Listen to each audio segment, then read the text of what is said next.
I promise this will make sense. The Midnight lore, all right, diving in here. We're going to check this out from Platinum WoW, connecting all the dots, leading into Midnight. I'm excited for the story going forward. Ghost, thank you for the 2-month sub, man. I appreciate that. Prime and 8 total. What a champion of our Scourge. Getting into Midnight, right, you need to catch up on all the lore, because really what this feels like is the crescendo of Chris Metzen and everything he's planning to do for the World Soul Saga. We've got story bits coming together. We've got everything that's happened in the War Within coming together. We got people coming in general. So we're about to get ready to go into the true, the dirt and grime and the girth of this story right now.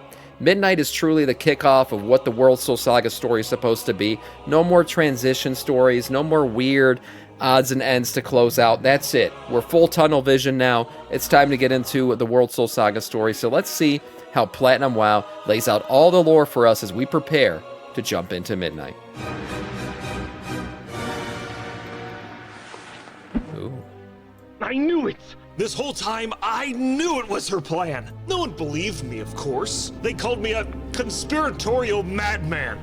Oh no, Magister, don't worry about her. She's just the silly foot character. What nonsense! I mean, how has nobody realized that this... I gotta say, just off the bat, how the fuck did he render this? This is unbelievably good. What the hell? Platinum WoW's taking it up a whole nother level. ...is her master plan. How you guys don't realize this is her master plan? I got the exclamation mark above my head, so I know you guys will stick around and I'll explain it to you. Look at it all. It just makes so much sense. That's the storyboard. Yeah. I mean, from the very moment I knew of her existence, I knew we were doomed. During Legion, players first interacted with xal'atath, who's the current big bad in Warcraft lore that's gonna destroy the entire universe. Yeah, buddy. But when we first met her in Legion, she was imprisoned in the Blade of the Black Empire and was wielded by Shadow Priest players. Yes, I foresee us doing great things together. Take hold of my haft and I will aid you. For now. So this is all Shadow Priest's fault. They had they not grabbed xal'atath's shaft this early on in the story, we would have been fine. If they just left the blade behind, we would have been okay right now. So every time you see a Shadow Priest in game from now on, you should just slash spit on them. Because this is all their fault. Or you can slash hug them if you really just love xal'atath's feet and you're so happy that they brought that to fruition.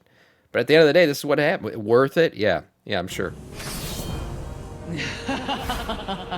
As the player character's weapon, xal'atath was able to see our exploits throughout the entire expansion. She took note of how we teleported Dalaran directly into an active war zone and the numerous events that took place after the fact. But most important of all, she learned one undeniable truth, that the player character cannot be stopped. From random bandits to godlike titans, any foe dumb enough to stand in their way will inevitably be defeated, and we have over 20 years of history to prove it. That's right. xal'atath understood this truth better than anyone. xal'atath understood this truth, but also Iridikron did. And I've talked about this before. He was a very smart boss, right? We talk about xal'atath and how she survived expansions and she's avoiding us kind of. Iridikron was the champion of that. He literally told Farak to stop doing shit. Cut that shit out, man. You're going to get blasted by these players. You got to be careful. And Farak didn't listen. He became Furkak, cut his way into the Emerald Dream. Bam, wham, thank you, ma'am. And we looted his corpse, right? That was just another boss that we defeated. Iridikron played it a whole different way. He sat back. He let us do shit. He actually tricked us into going back in time during the whole Chromie timeline shit so he could get the, the Dark Heart.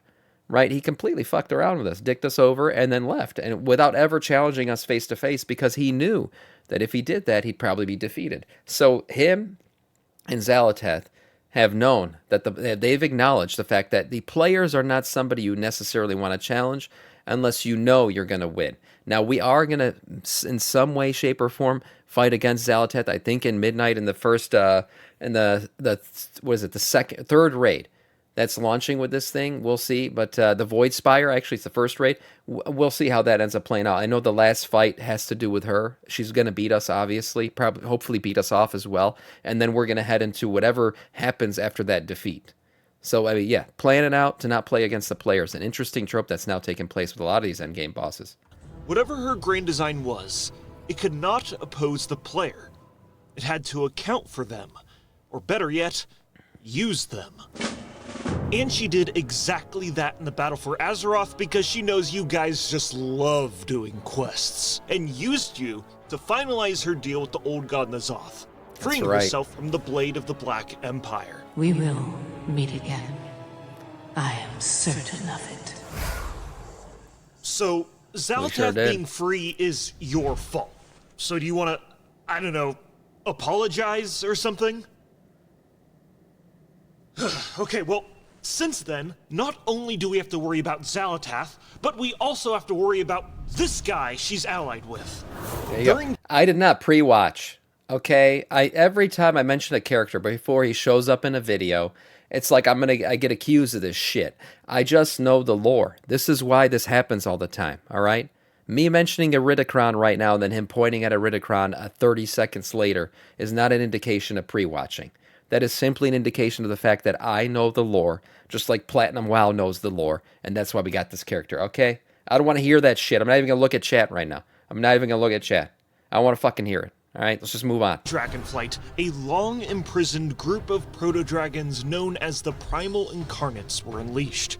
These are not your standard evil corrupted dragons. Instead, they just despise the Titans, which they view as cosmic colonizers who descended upon primordial Azeroth and reshaped it to their own design. Right.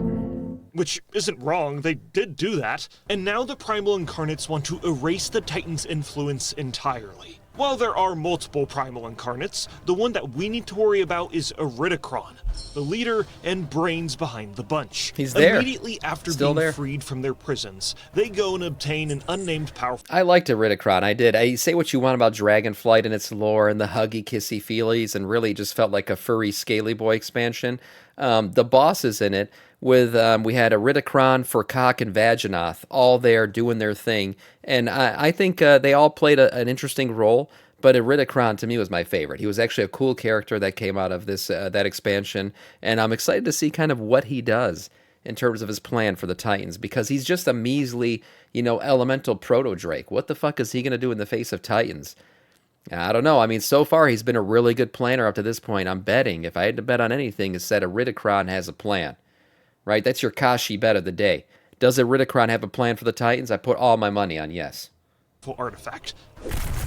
Iridikron then works with the evil time-traveling infinite Dragonflight to travel back in time and drain the remaining primal power from the void-corrupted proto-dragon Galakrond. That energy is then funneled into the artifact, transforming it into what we now know as... Ew, Kashi. Yeah, don't bet, kid. Don't gamble, kids. I don't gamble. I don't participate in that shit. But I'm just giving you some, some free money there. The Dark Heart. Then he just flat out says that he'll be waiting till the Titans return to Azeroth to enact his revenge. And when the Titans come to reclaim their prize, I will be waiting. Okay.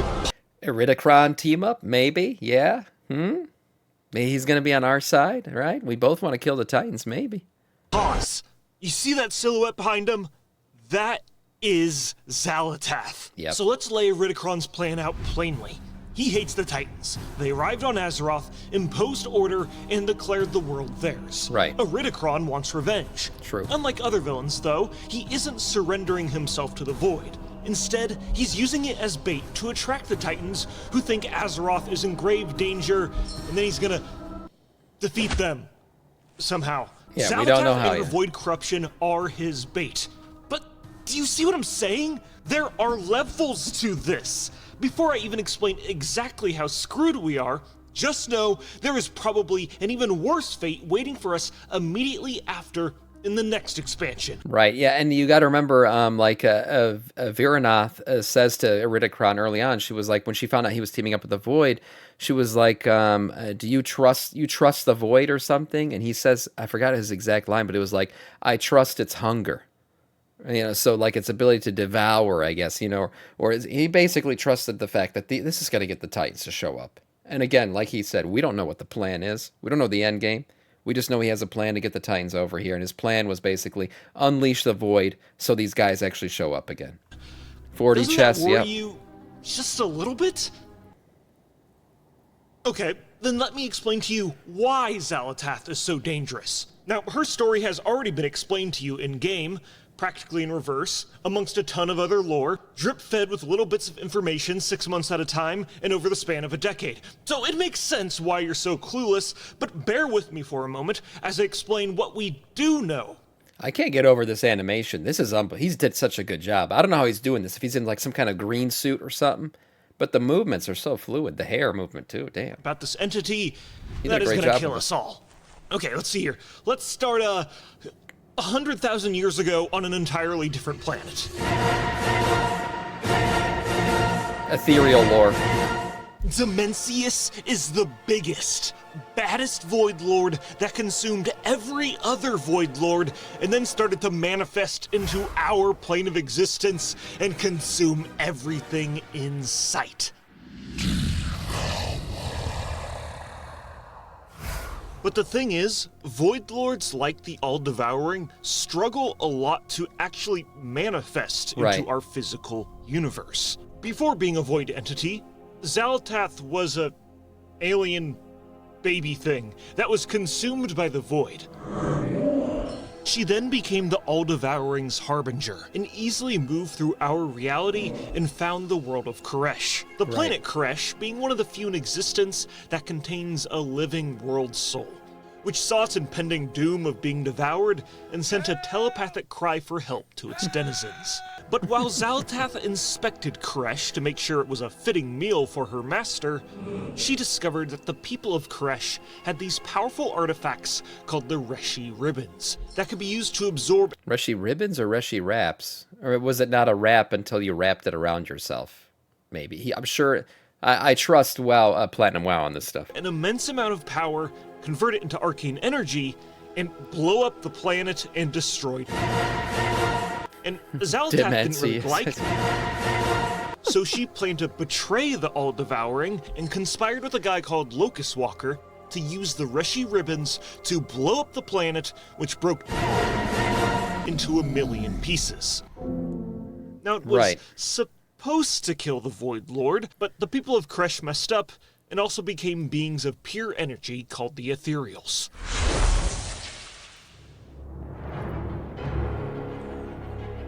Somewhere else Great in the lore. universe, the old gods were sent by the Void to corrupt Azeroth and its world soul.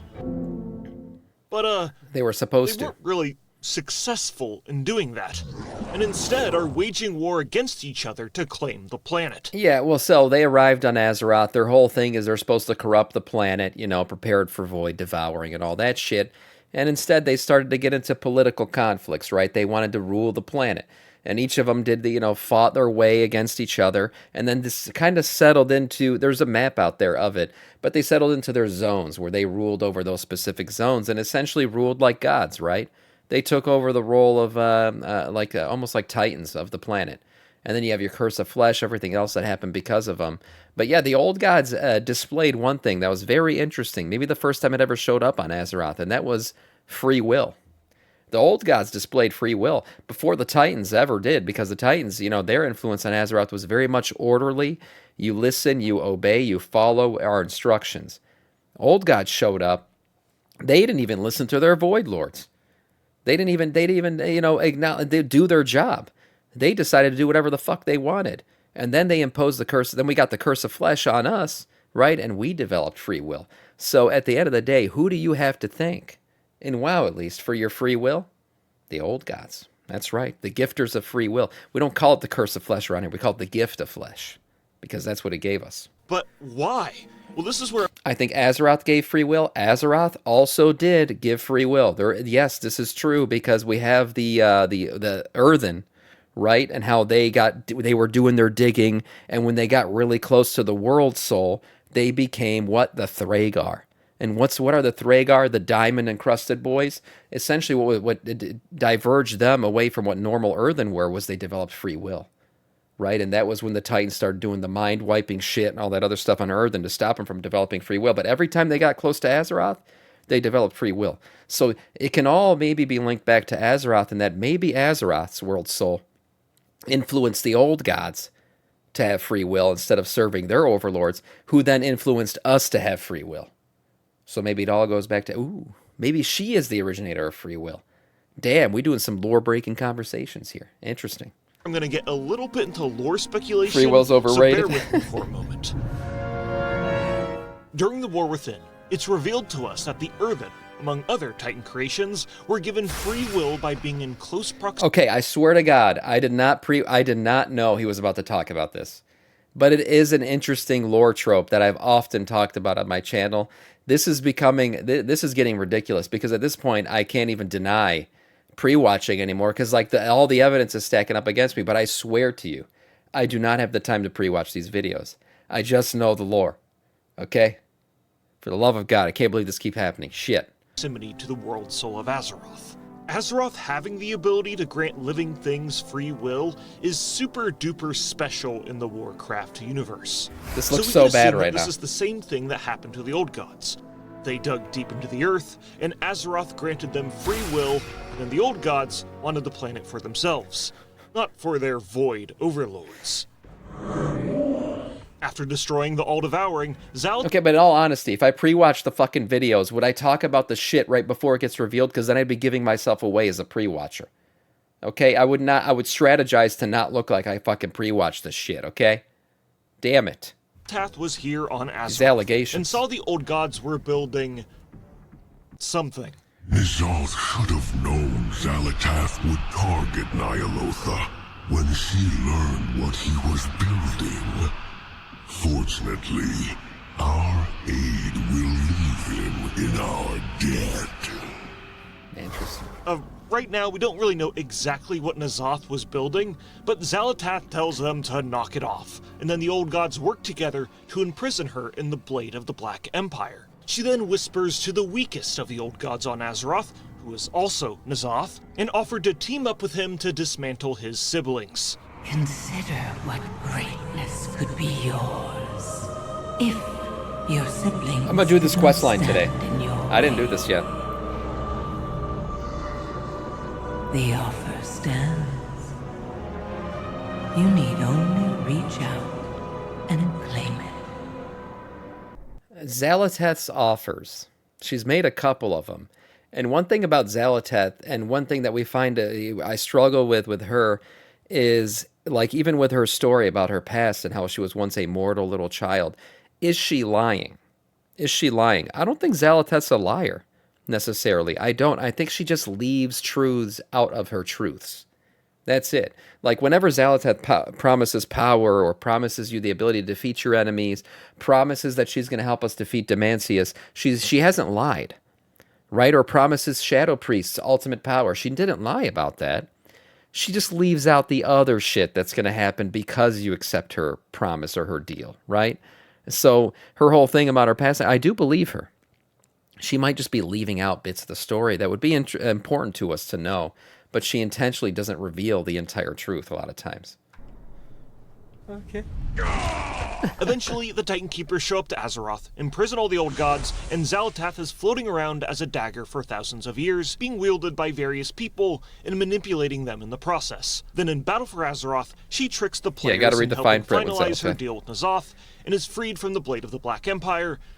And oh yeah, she also possesses the body of a random elf because she needs to be marketably attractive. Okay, now... She chose a great one. She chose a good one to possess, for sure. Like, imagine Xal'atath took over the body of a hairy, giant Kultiran male. Would her promises and her effects on people have had the same results? Probably not. Who the fuck would listen to a fat, hairy Kultiran male? Nobody. Take over a sexy-ass elf, now we're talking. You can have our planet, our world soul, and drain me of everything I have left in me. Yeah go ahead, Xal'atath, whatever you need. Now that we know the details of her backstory, we can talk about her plan in the War Within, and how she was manipulating you the entire time to get exactly what she wanted. And the Dark Heart, that artifact thing Iridikron gave her, is a key component to her master plan. Think of the Dark Heart as a super powerful battery that can suck up an unlimited amount of energy. And by using everything xal'atath has learned, she was able to turn the Dark Heart into the most dangerous weapon Azeroth has ever seen. At the start of the War Within, Azeroth's World Soul sensed the impending doom of xal'atath and sent a telepathic cry for help called the Radiant Song to the denizens of the world. It's all coming together. Because of Xal'atath's previous experience with Koresh, she knew that Azeroth's Radiant Song would be calling out to the people of Azeroth, and she planned accordingly. And this right here is the most captivating part of Xal'atath's story that is borderline breaking the fourth wall. Because of her experience watching our exploits in Legion, she knows the player's handbook and how expansions go, how we approach each world-threatening event with reckless abandon, and we've done the same thing over and over again for the past 20 years. Right. Xal'atath knows we'll do it again, and positions herself to constantly be one step ahead of us for almost the entirety of the War Within. Azeroth showed me a vision of a city in flames in the ancient lands of xal'atath. The King of Diamonds has been made a pawn. Unfucking believable. Unbelievable. Because yes, Xal'atath totally knew. What do? We defeat bosses and we loot their corpses. So what did Xal'atath do when she saw Demancius on his way to devour another planet? She pointed him in the direction of Azeroth, knowing he would be joining us for a patch where we would then defeat him, just like we always do. Right? She had this giant big boy that she needed somebody to kill. And she found us and said, damn, I've been watching these guys kill bosses. That's what they do. Hey, Demancius, why don't you come on down to this planet? It looks tasty, doesn't it? And then she pointed us in his direction and said, go fuck him up. And that's what happened. She knew. And who did she use to send this message to us? Fucking Magni Bronzebeard. Magni Bronzebeard led us in the direction that Xal'atath wanted. Again, back to the Whisper of N'Zoth, who is also a big brain ultimate planner, but evidently got outplanned by Xal'atath. He whispered to us, the King of Diamonds has been made a pawn. There you go. Magni Bronzebeard, a diamond king, literally made of diamonds, pawned off to fucking get us to defeat Demancius. Fucking dwarves and gnomes, yep. Has proposed, and the council agrees, that we bring the full force of Dalaran to this xal'atath. But wait, that isn't I was just about to say, who the fuck's that? That's not Drendon. That's Xal'atath. That's right, we found that out early in the expansion, right? Yep, that's Xal'atath, just sitting there in the meeting with us. Mage Drendon. It's Xal'atath in disguise, who not only convinced us to teleport Dalaran to Khazal-Gar, but also has the players do a quest where they unknowingly lower the defenses of Dalaran. Shit. Once again, Xal'atath anticipated all of this stuff to happen because of like, people say Blizzard can't write good lore. I don't know if this has been the plan. Probably hasn't been. But I would say if Chris Metzen gets credit for it, then he gets credit for it. They've done a really good job of tying together some loose ends. Like, this shit is getting to a level, like, letting him explain. And one of the problems that Blizzard's always had is, like, they don't do a good job of kind of telling this story in the game. But this Platinum WoW kind of summary of it all really does do a great job of leading us into, like, hey, look at all this shit we've tied together. And honestly, Blizzard could just get fucking Platinum WoW to make in-game cutscenes that do this kind of stuff for us. I think the game would go much further in terms of lore. Like, literally, just give Platinum WoW a character like this, where this guy, all he does is explain lore, and give us cutscenes with this exact fucking animation, everything, where he's explaining to us, oh shit, this is what just happened. You realize what's going on here? That'd be great. I think it'd be a really good thing for the game. previous experience with you in the Legion. Teleporting a giant, magically floating city into an isolated war zone is one of your foolish specialties, after all. And as you know, she blew it up.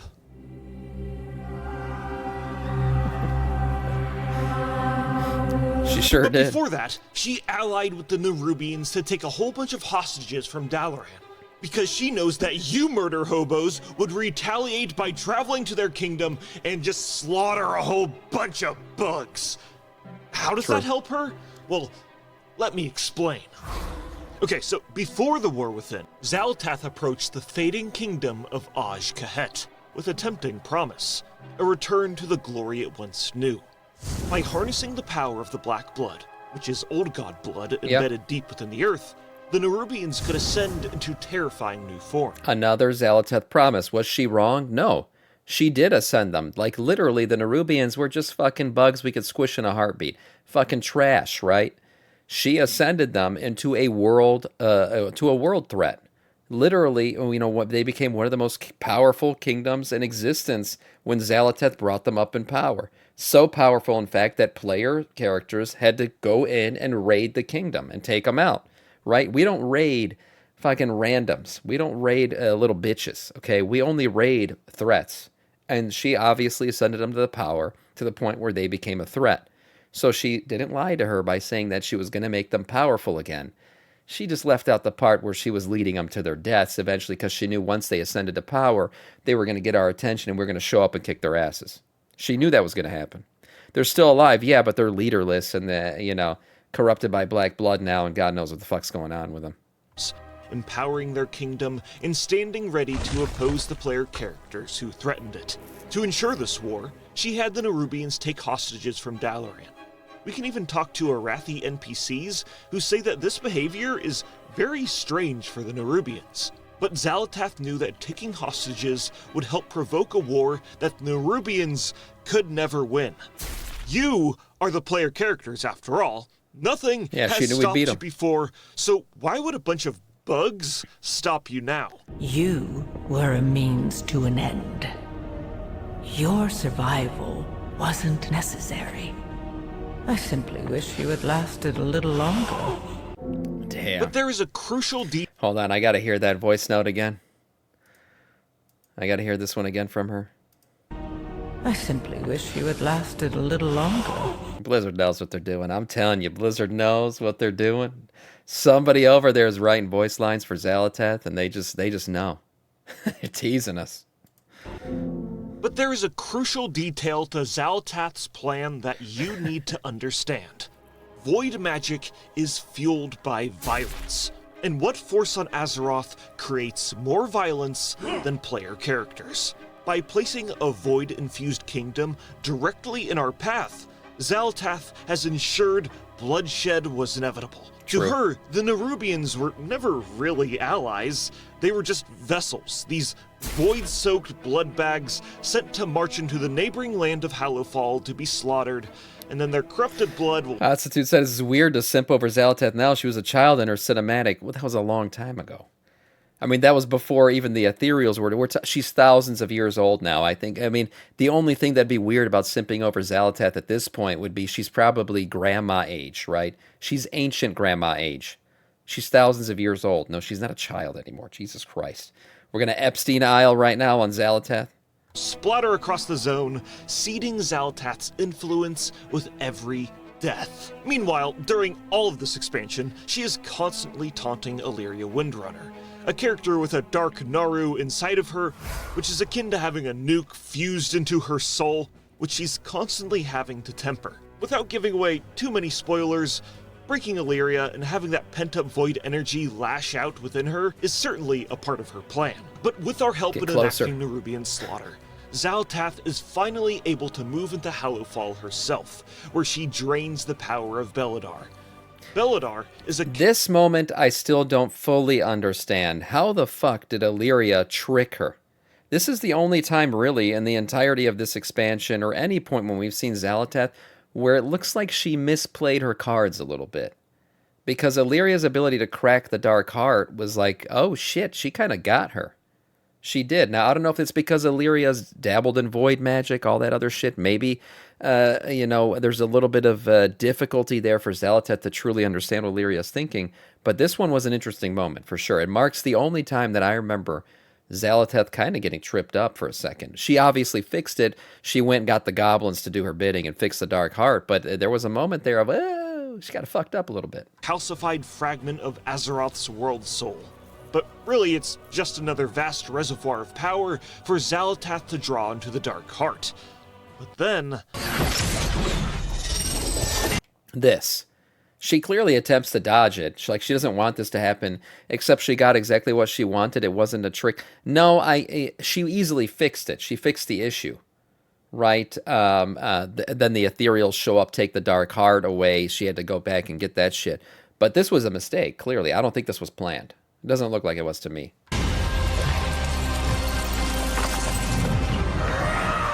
Yeah, that's anger. She got fucking annoyed. I don't think she thought that the plan was over, but she was like, oh, man, now we got to get an extra patch in for this expansion so I can fix this thing. Time to go to Undermined. This changes nothing. Yeah, a little trip up in the plan.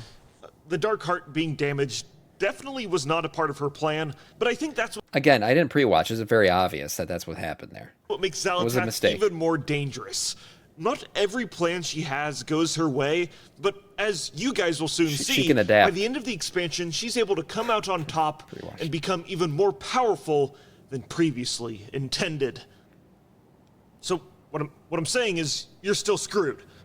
Yeah, she basically took the mistake, flipped it over, and became even more powerful because of the mistake. Let me explain why. xal'atath then has goblins help repair the Dark Heart. Then Right. it's stolen by an ethereal cult called the Shadow Guard.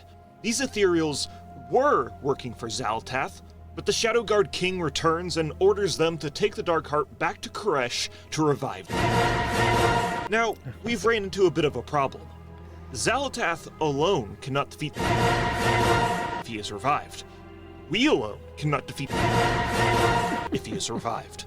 And if he is revived, he would consume the entire universe. Right. So in order to stop the Warcraft universe from being no more, we are forced to ally with xal'atath, knowing full well that she's going to betray us by the end of our partnership, but we're really in no position to refuse her aid. You broke my dark heart, Illyria. Without it, I cannot prevent his return. At least, not on my own. With xal'atath's help, we venture She's into good, the man. last raid of the War Within, Manaforge Omega, where the Shadow Guard Ethereals are using the Dark Heart to revive them. During the fight with the All-Devouring, we dive into the Dark Heart to defeat him so we can't re-emerge. What's up, Drake? And this phase of the fight is one of the craziest spectacles of a boss fight Blizzard has ever created. Yeah, I have to say, I thought this was a cool fight. This was a really cool fight. I enjoyed the Demacius fight. It was cinematic. It was big. It was, it felt like we were fighting something bigger than we've ever fought before. I appreciated this fight for what it was. And then the lore that came of it was also really good. It wasn't like some kind of, we just killed Sakareth, now what? Oh, nothing. No, like the cutscenes and everything made sense. It was a big moment at the end. Obviously, I talk about Locust Walker, what happened with him after this. It was a pretty cool moment in the game, for sure. Mencius is literally the Sam's size known of a as city. Diddyk. We're Jesus. dodging giant rocks and laser beams. I and love the feet. I don't flying care. under his armpit. It's crazy. By the end of the Yeah, it's fight, cool. we banish Mencius into the Dark Heart, and xal'atath straight up just lies to us and says, "Hey, you gotta leave now. This place is about to collapse, and I'm just gonna sacrifice myself." So we exit the Dark Heart. She follows us, and she kills Locust Walker, and then leaves. Yep, fucked us up. We stopped. But now Jesus his Christ. power is xal'atath's. Locust Walker should have listened to me. But what would it have mattered?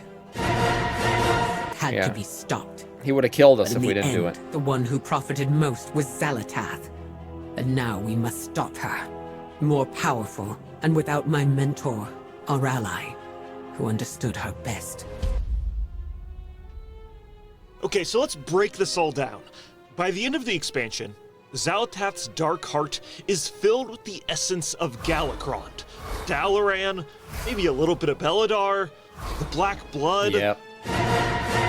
and every other Void Lord in existence. Yeah, not to mention all those little ethereals that she sucked up into. You remember that one who was like, I'm here to serve you? She sucked him off right into the freaking Dark Heart, too. So, yeah, she's, this thing's pretty damn powerful. Most powerful thing we've ever seen in the game.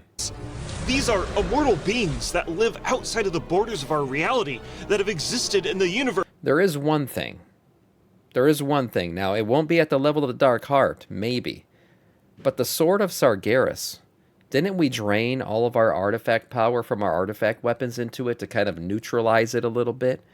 Isn't all that nascent power still there? Maybe? Yeah, what sword am I talking about? Maybe a sword that becomes relevant again. I'm just saying, if we're talking about powerful items in the universe right now, I would think our artifact weapons, which were the most powerful weapons we ever had in existence of the game, we loaded them up with extra power, and then we drained that power into a massive sword that was already had the ability to cleave planets in half. Maybe that sword becomes relevant again to destroy the Dark Heart. Maybe. I don't know. I'm just throwing fucking random lore out there that I think could become relevant again. Could be right. Since the very beginning, Could be and wrong. have endlessly consumed an untold amount of power. Now xal'atath has all of them in the Dark Heart. She then uses all the power in the Dark Heart to summon a massive void storm over the sunwell.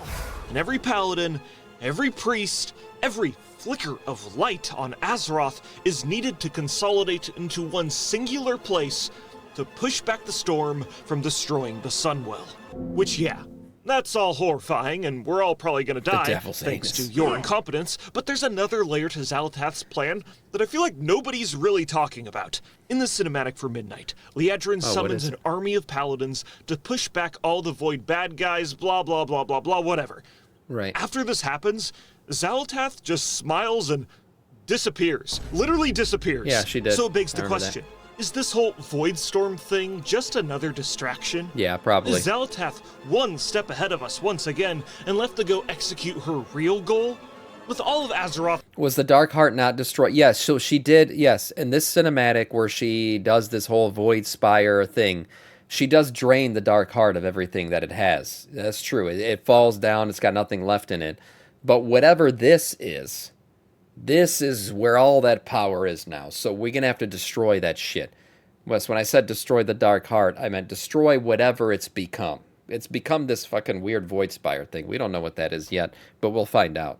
whole void storm thing just another distraction? Is xal'atath one step ahead of us once again and left to go She says my prize. Now prize probably is the world soul or something. execute her real goal? With all of Azeroth's light focused on the void storm, can she just do whatever she wants with the world soul of Azeroth since we're so distracted? Or does she have other plans? How the don't we know her plan after a decade of this character even existing, Blizzard? Also, remember, if we even stop xal'atath or whatever, her partner Iridikron is still in the background with his own master plan he's waiting to execute. Yes, the Iridikron, the master baiter. The baiter of the Titans. That's what he's doing. We'll see. Don't you get it now? You are screwed. I am screwed. We are screwed. And I knew we've been screwed this whole time. And now my grand theory of our demise has been made manifest. Oh, by the light. Oh, it's getting worse. Here, I got a new quest for you. I'll give you 4 gold, 2 silver, and some linen cloth I found in my pocket to go save the world. Now go, shoo, go do your quest. Such a good video. Good luck saving the world. Salama, Shama, Damalama Dore. Off we go.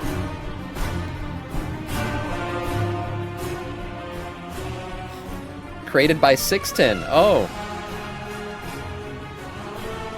Rigging. So he had other people do this. Shentimations. Nice. Great video, man. What a great video. Super cute vid. Yeah, no doubt. What a banger. Might be the best lore summarization I've ever seen.